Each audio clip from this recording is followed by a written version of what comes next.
Poirot TV, an English TV channel, has made the entire Agatha Christie oeuvre of Poirot into a series. We know that. David Suchet. Yay, we love it. Which years? The 89 to 2013? Yeah. Yes.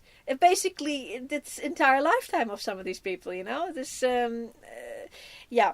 They didn't start with like the big ones because they were smart. They were very smart when they made this. They started off with a couple of shorter of 1 hour. Lesser known stories.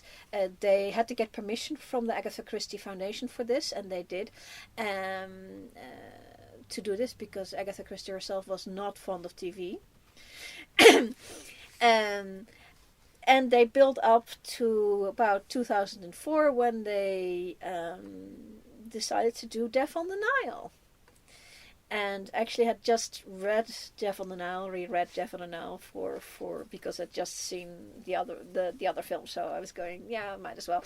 And I think one of the things their issue would have been is that the other film, the famous 1978 movie, who everybody has seen and then some because it's on every bloody Christmas in the UK, it's on TV. How do you deal with that? How can you top Peter Ustinov, Bette Davis, Mia Farrow? You can't. And why would you try? Well, you would. In this case, they had a good reason to try because they were going to do all of them, and this is part of it. So, bite the bullet, get through it. So they made a choice, and I think it's the very smartest choice they could have made. Is they simply did the book straight up. Basically, my list of things they left out and changed are like 3 items. 3.5 items. That's it. They changed. They left out a character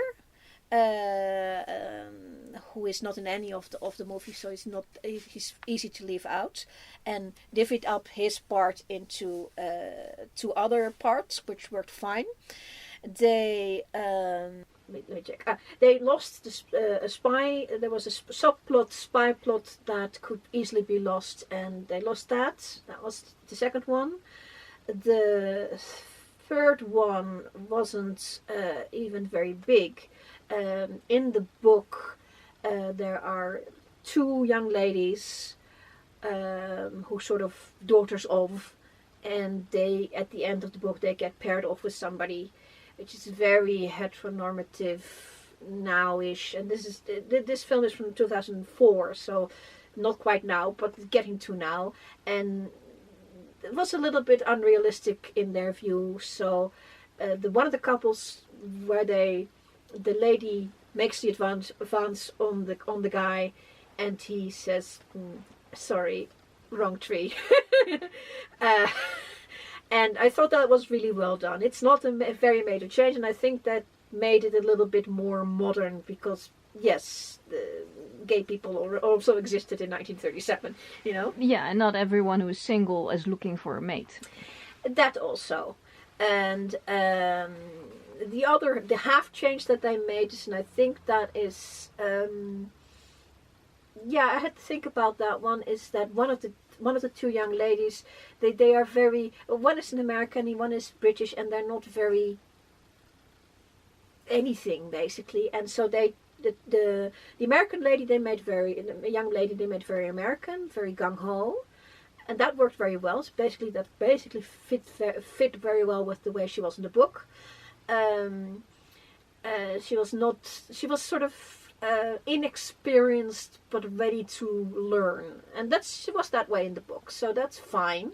And then the English young lady, they made her very suave, which was not what she was in the book, so that's my half change. And I think it worked out. That worked very well because it gave visually a more interesting thing to look at, because she had the makeup, and she looked like a fashion plate of the 1937. She looked like the hair like that, and the makeup like that, and the clothing. So that was a very good choice for being visually interesting.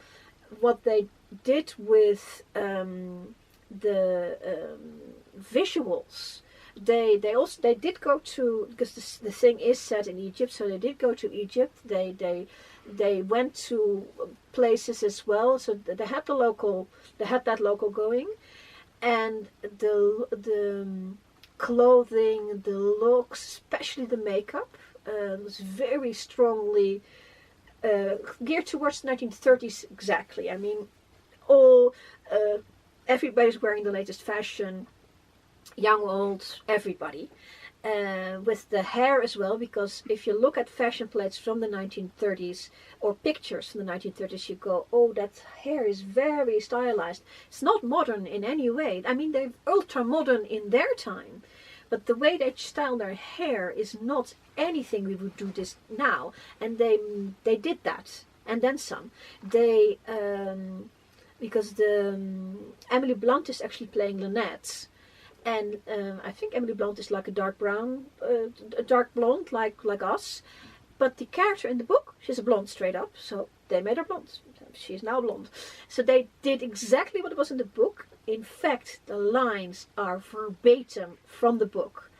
The only thing you can say that is a necessary evil of a film is that they can only spend so much time per scene. The books, the scenes are longer, but they touch every single scene at least in 2 or 3 lines. One that one person says, one the other person says, and you have the gist of it is there in everything. And they kept that going all the way to the end, straight up. I mean, I've very seldom seen something as straight up like that, and I think that's the best choice they could have done compared to a movie that you cannot top.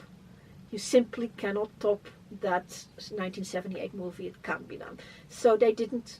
They went, let's do straight up this, and I think that's it's definitely worth seeing, especially if you see it if it comes up when you're watching the series and it comes up. Enjoy the ride.